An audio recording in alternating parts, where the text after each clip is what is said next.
years and years of just gently saying to people like, yeah, but you should have me shoot it, and then this wouldn't be a problem. We wouldn't have all these problems we're having in post right now. And over the years, more and more people start to say yes. It was just little bits, but it started to add up, in a banana-shaped curve or a hockey stick-shaped curve, which is still not a thing I'm really clear on. Maybe you can put a drawing on the website of like what this is. But by the time I had gotten, I remember doing the pilot of Crazy X, they knew.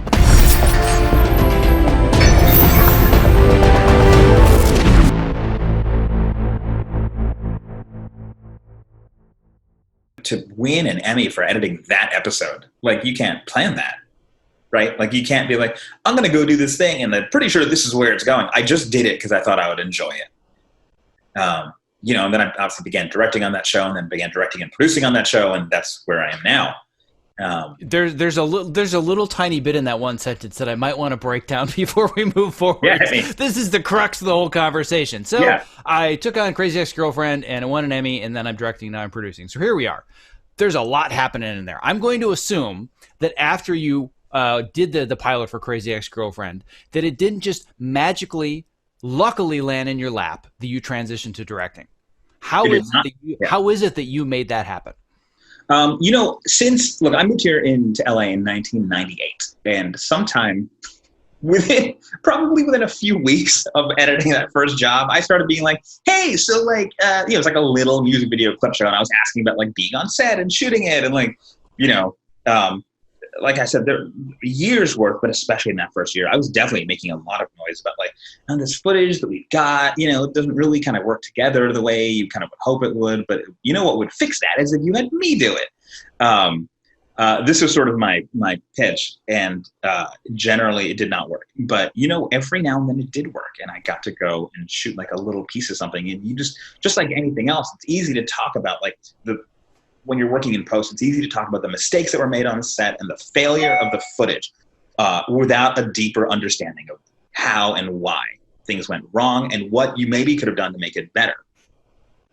And that just comes with practice, and I just started taking every opportunity I could to like go be on set and like run little DV camera for like, a couple hours and shoot some B-roll of this cemetery for this, whatever it was,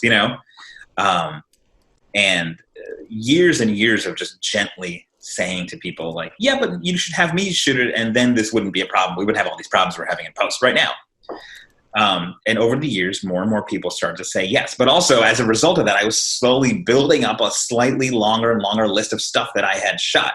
And a lot of it was very small, and like, a lot of it was like basic cable and stuff that hadn't aired. And like, it was just little bits, but it started to add up, in a banana-shaped curve or a hockey stick-shaped curve, which is still not a thing I'm really clear on. Maybe you can put a drawing on the website of like what this is.